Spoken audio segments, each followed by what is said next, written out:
Well, since you enjoyed hearing about my family tree, I thought you might want to know about my childhood. So I was born in 1994, and my best childhood friend was Gareth Gates.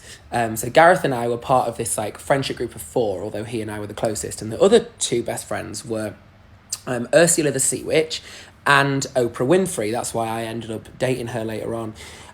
We kind of drifted apart. It was still always like me and Gareth, but Ursula ended up dating Beyonce Knowles.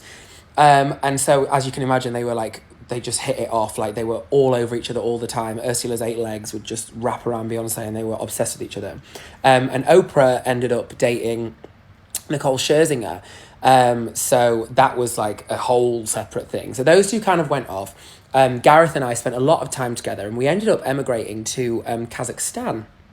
And when we were in Kazakhstan, we ended up kind of in a throuple. This was like my late teenage years, with indigo, violet, the colours. So we were kind of in a spectrum of love.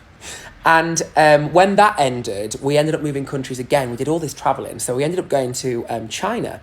And in China, we tacked ourselves onto another couple. So we kind of became this like almost foursome. And that couple was obviously Penelope Cruz and Christian Bale.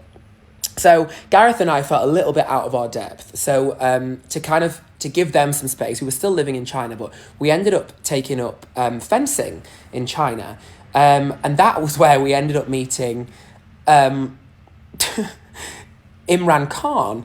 And Imran and I ended up running off together. Poor old Gareth was left to pick up the pieces, but he ended up dating Billy Bob Thornton, so everything turned out fine.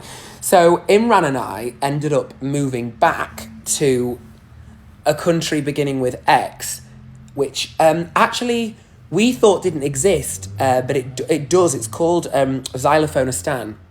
So we moved to Xylophonistan, had 3 children called Queen Elizabeth II, Sarah Silverman, and the Ottoman Empire. And that's a story for another day.